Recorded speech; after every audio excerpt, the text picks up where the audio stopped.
Alright, we'd like to call up Joe, the best man and groom's brother, for the last toast.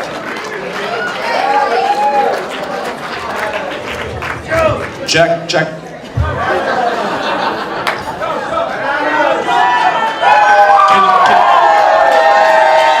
Can you hear me in the back? Katie Foley, can you hear me?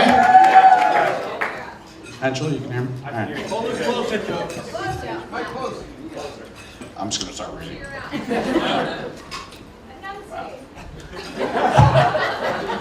First of all, I'd like to thank my Uncle Brian for what a beautiful ceremony it was today. Who knew? Who knew that a man who wears, I have it crossed out, women's size 6 men's shoes could have, and only eats grape nut cereal, could have such a powerful voice. Brian, thank you again.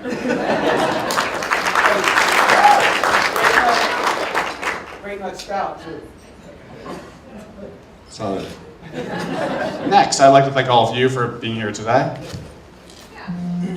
Shit, I forgot the next word. To the great state of Connecticut, which I've never said in my entire life. A couple of you, Mark, have long known it as the godforsaken state of Connecticut. But today, with all of you here, I hope that we can make Connecticut great again.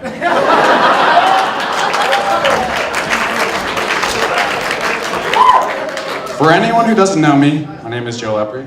I'm Mike's younger brother. Yes, younger. Don't let my, I was gonna say receding hairline, but thanks for the 50-pound thing earlier. I first met Mike on April 10th, 1990. What a great day, that's my birthday. That's the day I was born. Thank you. I checked with my mom. Joe, closer. Closer. Thanks, Janet.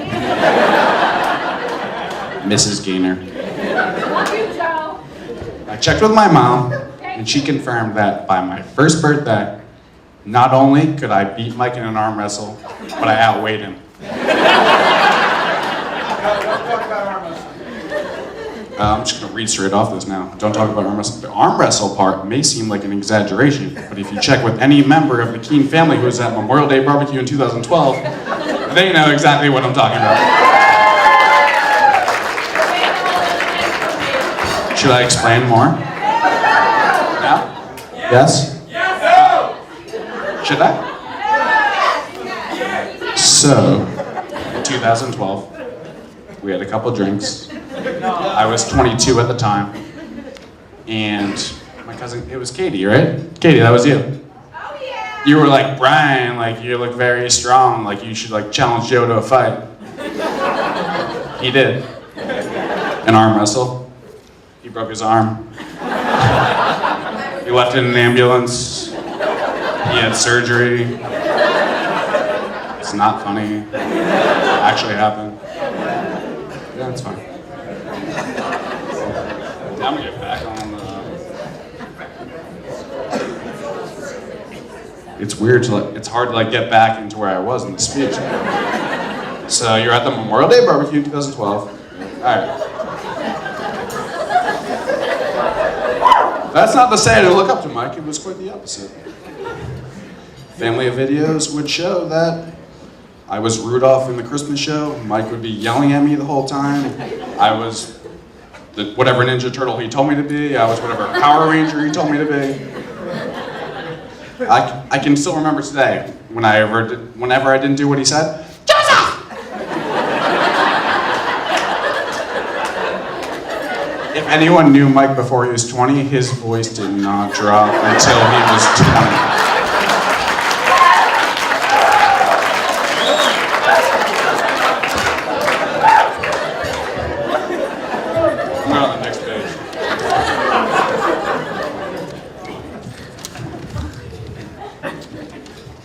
One morning, when Mike was in 2nd grade, I was in kindergarten. You know where this is going? It was different than most mornings. If you were ever in the Lepre household on a morning, terrible place to be. Actually, this morning, I thought it was gonna be a bad morning, But instead I had 3 triplets running into my room and being like, Bottle Joe, wake up. I'm not gonna explain why they call me Bottle Joe. I'm not gonna explain that, Uncle Brian. So that, most mornings started with my mom. She would go, "It's Mikey, your pizza!" And that, when you're in 2nd grade, you're just like, yeah, I'm awake, it's fine. But by high school, it was like, shut.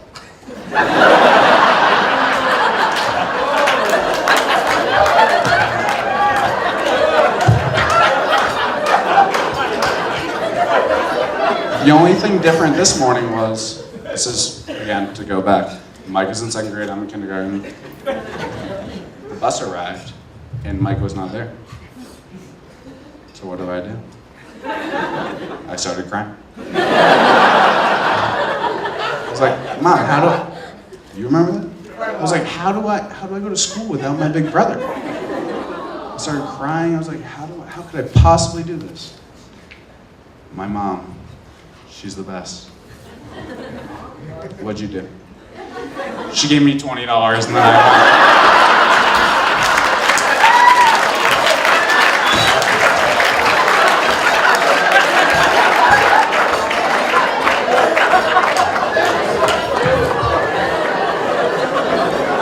fast forward, now we're in high school. The theme of the speech, I've gotten away from the theme. The theme was following Mike everywhere in life. So now we're in, as far as the speech goes, we're in high school. We both went to oratory. I think it was a decision Mike made. That was the first decision that he made for both of us. Thank you. We had a good time. And then I followed Mike to Providence. That was also an easy decision because I visited him once when I was 16 years old. It's not funny. Couple guys over there know what I'm talking about. I was 16 years old. I visited Mike. Somehow my parents let me do that. I don't know why. We went to this place called Clubby's. Anyone know Clubby's? Rest in peace. Clubby's is a bar where they let in children.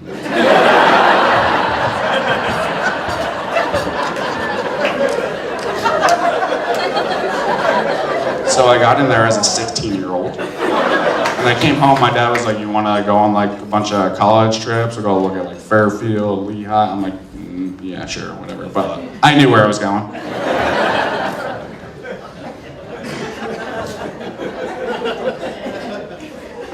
But when I got there, it was much different than I thought it was gonna be. Mike was very involved. He was in a leadership role in future Friar executives. You're not an executive yet, but I think you're well on your way.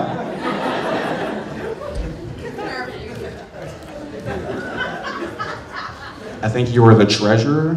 Is that right? Is that what you said earlier? Yeah, we'll go with that. So I got there. Mike was like, "You gotta go to this club." Why would I want to go to this club?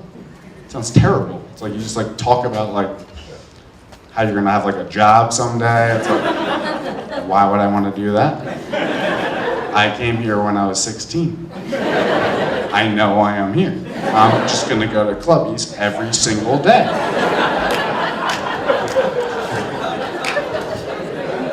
But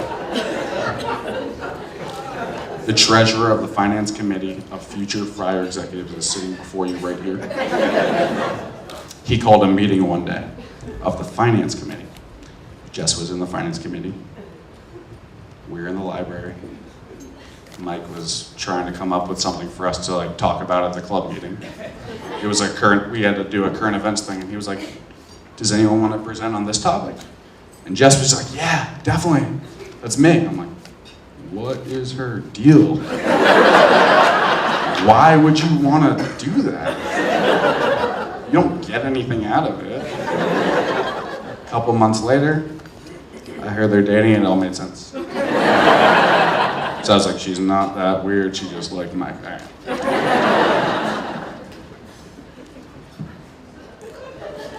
I really need the third page.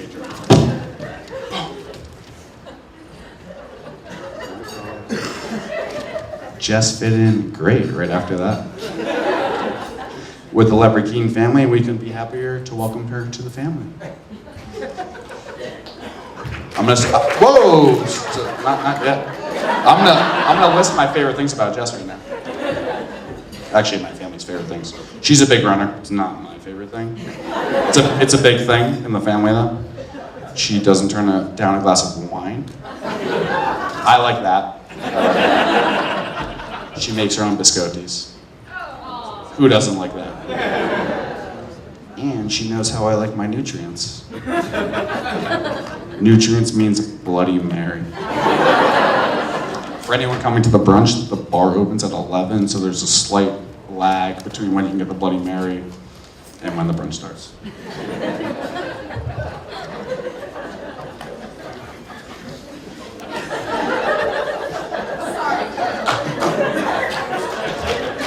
On a lighter note, I was concerned about Jess's golf jeans, because that's very important in the Lebry family. We do not thank you, Mom, at all for any golf jeans, because you didn't give us any. So if anyone was on pep2lap.com, you will know that 67% of people think that Jess has a better golf swing than mine. And the way I wrote this speech, it said that Jess's swing was over the top, but like some people won't even know what that means. It's like her swing's over the top, like it's like exaggerated. That means that it's outside in. But playing golf with Kyle the last couple of weeks, I have learned that there is hope. And that hope makes me very happy. Salute, Salancha, to Mike and Jess.